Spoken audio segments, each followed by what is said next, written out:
चीन लगातार पूर्वी लद्दाख में बड़े पैमाने पर निर्माण कर रहा है, अपनी सेना को वहां बिठा रहा है, सड़कों से लेकर बंकर तक तैयार हो चुके हैं।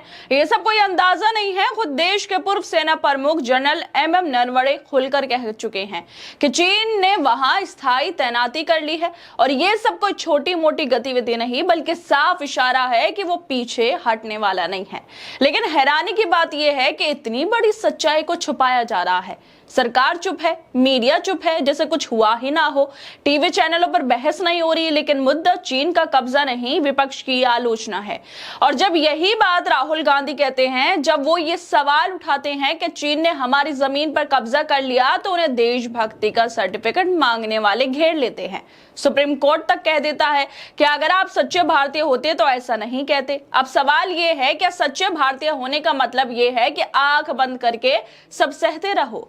क्या आप देशभक्त वही होगा जो सरकार की हर बात पर तालियां बजाए और जो सवाल पूछे उसके देशभक्ति पर सवाल उठाए जाएंगे? जब पूर्वी लद्दाख की जमीन पर कब्जा कर रहा है चीन, बड़े पैमाने पर निर्माण कर रहा है और पूर्व सेना प्रमुख भी इसे मान चुके हैं, तो फिर सच बोलने वालों को चुप क्यों कराया जा रहा है? कि सरकार से सवाल पूछना अब जुर्म हो गया है कि आप सच बोलने की कीमत यह है कि आपके देशभक्ति पर ही सवाल उठा दिए जाएंगे।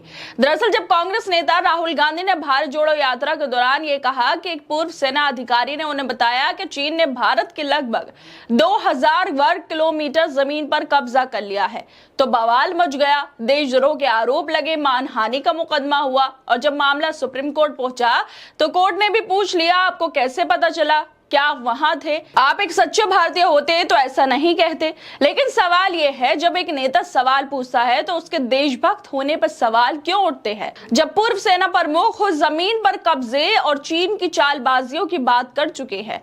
जनरल एमएम नरवणे जो देश के सेना प्रमुख रहे हैं, उन्होंने खुद 2021 में सार्वजनिक मंच पर कहा था कि चीन ने पूर्वी लद्दाख में बड़े पैमाने पर निर्माण किया है और यह निर्माण अभी भी जारी है। उन्होंने ये भी साफ साफ कहा कि चीनी सेना की ये तैनाती लंबे समय के लिए है और इससे एलओसी जैसी स्थिति पैदा हो सकती है। तो फिर ये कौन सी देशभक्ति है जो राहुल गांधी के सवाल पूछने पर आहत हो जाती है, लेकिन सेना प्रमुख की चेतावनी पर चुप्पी साध लेती है? अगर सेना का पूर्व प्रमुख ये बात बोल रहे हैं कि चीन ने और ज्यादा सैनिकों की तैनाती के लिए अपनी सीमा में बहुत सारे निर्माण कार्य किया है, फॉरवर्ड क्षेत्रों में उन्होंने तैनाती बढ़ाई है, यह हमारे लिए चिंता की बात है, तो क्या यह जमीन पर कब्जे का इशारा नहीं था?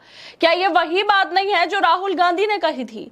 फर्क सिर्फ इतना है कि राहुल विपक्ष में है और सवाल पूछते हैं और कुछ लोगों के लिए यही सबसे बड़ा गुनाह है। तो अब सवाल यह है कि आप देश में सच्चाई बोलना, सवाल पूछना, देश की सीमाओं पर हो रही घटनाओं पर ध्यान दिलाना गैर देशभक्त होना हो गया है। अगर राहुल गांधी ने 2000 वर्ग किलोमीटर की बात की तो कोर्ट ने पूछ लिया, क्या आप वहां थे? तो क्या आप सवाल पूछने के लिए नेता को सीमा पर खुद जाकर खड़ा होना पड़ेगा? अगर मोदी सरकार की विदेश नीति इतनी मजबूत है तो फिर चीन की ये हिम्मत कैसे हुई कि वो पूर्वी लद्दाख में बड़े पैमाने पर निर्माण कर ले?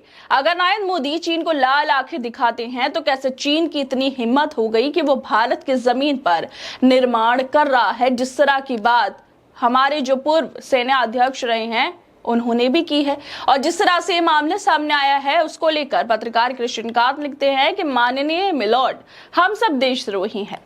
हमारे नेता विपक्ष, हमारे सेना प्रमुख, हमारे कई सांसद, कई अधिकारी, करोड़ों जनता, हम सब देशद्रोही हैं। कुछ उपाय कीजिए। हमारा पड़ोसी दुश्मन देश की जमीनें कब्जा कर रहा है और देश के करोड़ों लोग दुश्मन का सपोर्ट करने की जगह उसका विरोध करना चाहते हैं। ऐसा देशद्रोह, देश के साथ ऐसा घात, ये देश का दुर्भाग्य, इसे आप ही पलट सकते हैं। राहुल गांधी हो या आम जनता, अगर वो सवाल उठा रही है तो ये देशभक्ति है कि उसे अपनी देश की चिंता है। वो पूछना चाहते हैं कि कैसे चीन की इतनी हिम्मत हो रही है, लेकिन उनसे ही देशभक्ति के सर्टिफिकेट मांगे जा रहे हैं और सरकार की नाकामियों पर पर्दा डाला जा रहा है। गोदी मीडिया के चैनल इस मुद्दे पर गूंगे बहरों की तरह व्यवहार कर रहे हैं। उनके लिए चीन की घुसपैठ से बड़ी खबर यह है कि कौन नेता कहां खास रहा है, कौन किस मंदिर में गया। अंजरॉम कश्यप से लेकर बाकी तमाम एंकरों को शायद अब चीन से जुड़ी खबरें बेकार लगती हैं, क्योंकि इससे मोदी सरकार की असफलता नाकामी उजागर होती है। और सुप्रीम कोर्ट से भी यह सवाल बनता है, क्या अब अदालतें भी ये तय करेंगी कि कौन देशभक्त है और कौन नहीं, किसको क्या सवाल पूछना चाहिए? क्या आलोचना करने वाले नेता अब सिर्फ इस आधार पर झूठा हो जाएंगे क्योंकि वो सत्ता में नहीं है? क्या देशभक्ति की परिभाषा अब सिर्फ ये रह गई है कि सरकार से कोई सवाल ना पूछे? सच्चाई यही है कि राहुल गांधी जो बात कर रहे हैं उसे पूर्व सेना प्रमुख जनरल नरवणे खुद उस बात को कर चुके हैं। वो भी बोल चुके हैं कि पूर्वी लद्दाख में बड़े पैमाने पर निर्माण कर रहा है चीन, और ये चिंता की बात है। ये बात नरवणे ने 2021 में बोली थी और अब 2025 चल रहा है, तो अब स्थिति क्या होगी आप अंदाजा लगा सकते हैं। लेकिन हकीकत ये है, सत्ता और सिस्टम को सच से नहीं सवाल से डर लगता है। खैर दोस्तों, आप लोगों को क्या लगता है इस वीडियो को लेकर? हमें अपनी राय जरूर दें और बाकी तमाम खबरों को देखने के लिए जुड़े रहिए हमारे साथ।